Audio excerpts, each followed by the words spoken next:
ये टाटा की 10-12 एलपीटी गाड़ी है और इसमें पिकअप तोड़ने का कंप्लेन आया है, तो ड्राइवर से पता करते हैं क्या हुआ है।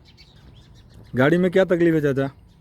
इंजन का लाइट बताता है और गाड़ी पिकअप तोड़ देता है, मौसम नहीं बनाता। मौसम नहीं बनाता। ये हमेशा होता है कि कभी कभी होता है? ये जब से अभी यूरिया डाला है ना, हाँ। नया वाला, लास्ट टाइम आखिरी बार जब डाले थे तब से ऐसा हाँ, है। तब ठीक है, चेक कर लेते हैं। इस गाड़ी का इग्निशन ऑन करेंगे और सभी लाइटें जलनी चाहिए। ये सभी लाइटें जल गई और 3 सेकंड के बाद फिर बंद हो जानी चाहिए। बंद हो गई। इसमें 3 लाइटें जो हैं अभी भी चालू हैं, जो गाड़ी स्टार्ट होने के बाद बंद होगी। ये जो लाइट दिख रही है ये लो ऑयल प्रेशर का है। इंजन स्टार्ट होगा तब ऑयल का प्रेशर बनेगा, तब ये बंद होगी। और इंजन स्टार्ट होने के बाद ही ये डायनमो चार्जिंग चालू करेगा, अल्टरनेटर चार्जिंग चालू करेगा और ये लाइट बंद हो जाएगी। इसमें चेक इंजन का लैंप जला हुआ है, स्टार्ट होने के बाद बंद हो जाना चाहिए अगर जला रहता है तो। और ये दूसरा जो लैंप ब्लिंक कर रहा है ये MIL लैंप है, मॉल फंक्शन इंडिकेशन लैंप। मतलब प्रदूषण से रिलेटेड कोई भी समस्या गाड़ी में आएगी तो ये ब्लिंक, इसके साथ साथ ये भी ब्लिंक करेगा। तो ये ब्लिंक कर रहा है और कंटिन्यूस भी जलता है, लेकिन अभी ये ब्लिंक कर रहा है। गाड़ी स्टार्ट करके हम देखते हैं। इग्निशन जब स्टार्ट करेंगे तब वो बंद हो जानी चाहिए। बंद होती है कि नहीं वो देखते हैं। तो लो ऑयल प्रेशर का लाइट बंद हो गया, डायनमो चार्जिंग का लाइट बंद हो गया, मतलब ऑयल का प्रेशर आ गया है, डायनमो चार्जिंग चालू है। अब इसको हम थोड़ा रेस करते हैं और ये चेक इंजन का लाइट चालू है। ये चेक इंजन का लैंप है, इसमें चेक लिखा हो रहता है। सेम लाइट दूसरी यहाँ पे थी जिसमें लिखा हुआ नहीं था। मतलब कुछ अगर उसी लाइट में कुछ लिखा नहीं है तो वो मॉल फंक्शन इंडिकेशन लैंप है। अंबर कलर आएगा दोनों का सेम।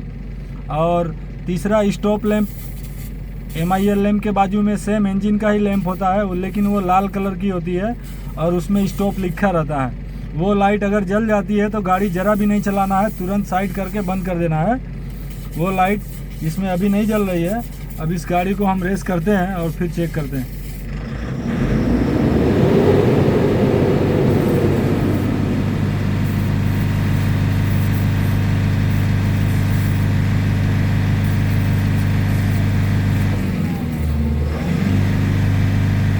ये RPM 2800 तक जा रहा है। RPM इसका 2800 तक जाने का मतलब है कि गाड़ी अभी सही है, लेकिन ये तकलीफ आ रही है और चली जा रही है।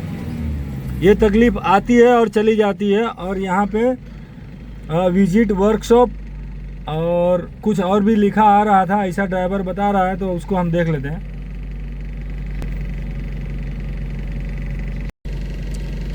ये गाड़ी का ओडोमीटर है। ये 24,505.3 किलोमीटर चल चुकी है। और ये आ गया विजिट वर्कशॉप का DF quality not okay.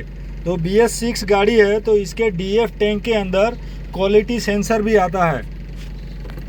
BS6 के गाड़ियों में यूरिया टैंक के अंदर क्वालिटी सेंसर भी आने लगा है, जिससे ये देखिए DF क्वालिटी नॉट ओके, मतलब जो कस्टमर ने इस गाड़ी के अंदर जो DF डाला है उसकी क्वालिटी सही नहीं है।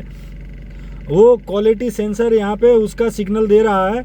और साथ साथ में अभी गाड़ी स्टार्ट है, उसका RPM 700 पे RPM है और चेक इंजन का लाइट जल गया और विजिट वर्कशॉप ऐसा लिखा हुआ आ रहा है, DF क्वालिटी नॉट ओके। तो अब इसको हम चेक करेंगे और साथ में ये DF का जो क्वालिटी है वो ओके नहीं का सिग्नल भी आ रहा है साथ में और लिखा हुआ भी आ रहा है।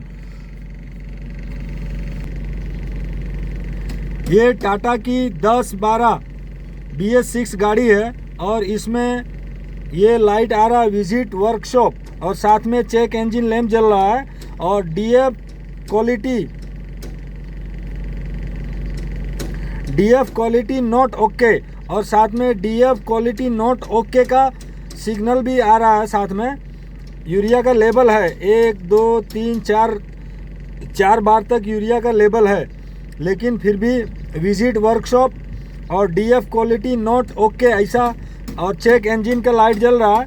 इसका मतलब ये हुआ कि इस गाड़ी में जो यूरिया पड़ा है, यूरिया डीएफ टैंक के अंदर जो डाला गया है उसका क्वालिटी सही नहीं है, या तो एक्सपायर है या तो बैड क्वालिटी का है। और BS6 की गाड़ियों में कंपनी ने BS6 में ये जो नया सेंसर आया है यूरिया क्वालिटी चेक करने का, वो सेंसर की वजह से ये लाइट आ रही है।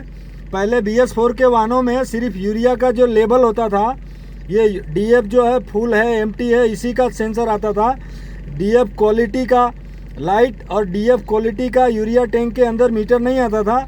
अभी वो सेंसर लगा हुआ है, वो सेंसर डिटेक्ट कर रहा है, मतलब पता कर रहा है कि इसके अंदर ख़राब क्वालिटी का यूरिया पड़ा है।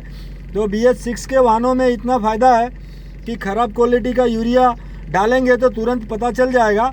तो कभी भी एक्सपायरी डेट या बहुत गर्म या खुले हवामान में रखा हुआ यूरिया नहीं डालना चाहिए और ब्रांडेड कंपनियों का ही यूरिया डालना चाहिए, नहीं तो ये DF पुअर क्वालिटी और चेक इंजन लैंप और DF क्वालिटी नॉट ओके का लाइट जलेगा और चेक इंजन लैंप जलेगा और गाड़ी पिकअप तोड़ेगी। तो कभी भी ध्यान में रखें, यूरिया डालें तो ब्रांडेड कंपनी का ही डालें और विश्वासु दुकानों से ही लें, पेट्रोल पंप या टाटा के डीलर से लें, अच्छी क्वालिटी का यूरिया डालें। क्योंकि BS6 के वाहनों में ये जो क्वालिटी सेंसर आया है बहुत सेंसिटिविटी है, तुरंत पता कर लेता है कि आपने जो DF डाला है वो सही क्वालिटी का नहीं है, और जिससे प्रदूषण नियंत्रित नहीं होगा और गाड़ी का सॉफ्टवेयर गाड़ी को चलने नहीं देगा, चेक इंजन का लैंप दे देगा और गाड़ी पिकअप तोड़ेगी, जिससे ताकत कम हो जाएगी और गाड़ी का RPM भी फुल अचीव नहीं होगा और गाड़ी सही से नहीं चलेगी, मतलब डीजल ज़्यादा खाएगी और गाड़ी चलाने में परेशानी होगी।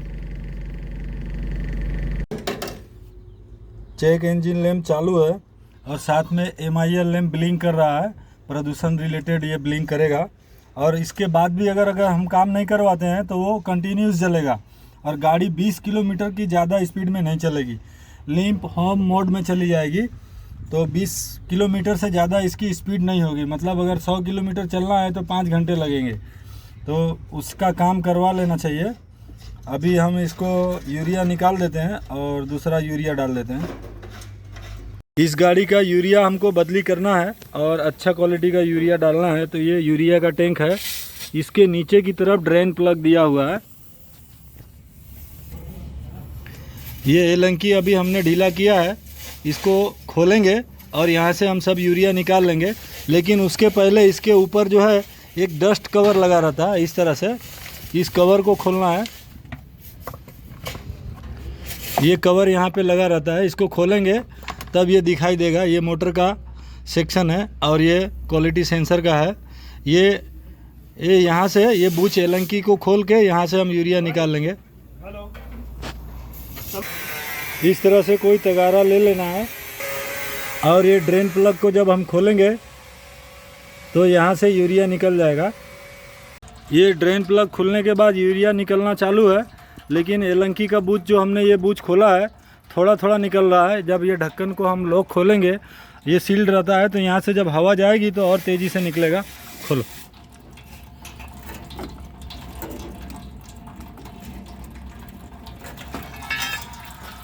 ये उसका स्पीड बढ़ गया। अब ये इस तरह से यूरिया पूरा निकाल लेंगे हम तगारे में, और फिर दूसरा टाटा कंपनी का अच्छा क्वालिटी का डेट देख के, तारीख देख के डालेंगे यूरिया।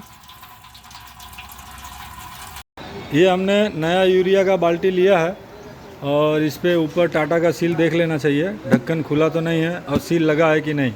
तो ये सील लगा हुआ है और इसको डालने से पहले कभी भी एक्सपायरी डेट देख लें। तो इसमें पैक्ड ऑन लिखा है 15/6/2021, 15/6/2021 का पैकिंग है। और ये कम से कम मतलब 3 महीने से ज़्यादा का समय हो तो नहीं लेना चाहिए, क्योंकि अगर खुले मौसम में अगर ये रखा हुआ है तो इसके क्वालिटी थोड़ा सा पुअर हो जाता है, चालू हो जाता है। 3 महीने के बाद इसकी क्वालिटी डाउन होना चालू हो जाता है। ये अभी ठीक डेट का है, इसको हम डाल देते हैं। ये अब नया वाला यूरिया हम डाल ले रहे हैं। इसको डालने के बाद फिर गाड़ी स्टार्ट करके चेक करेंगे। ये DF बदली करने के बाद नया DF डाल दिए हैं और डालने के बाद जो है गाड़ी को स्टार्ट किए हैं। लेवल एक बार खाली है, बाकी फुल भर गया है। 20 लीटर हमने डाल दिया है और स्टार्ट करने के बाद गाड़ी का आरपीएम ठीक ठाक जा रहा।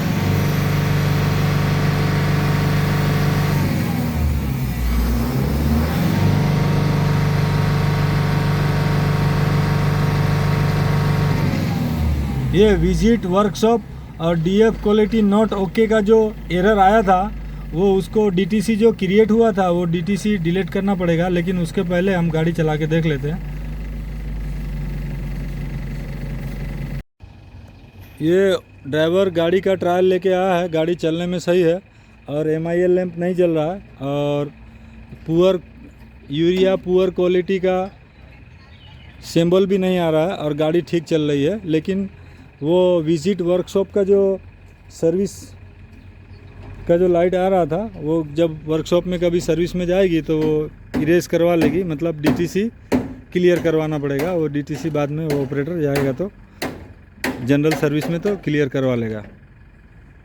ट्रायल मार के आया कैसा अभी गाड़ी में फ़र्क हो गया और ऊपर का लाइट कोई नहीं आ रहा है। ठीक ठीक, गाड़ी चलने में भी फ्री हो गया।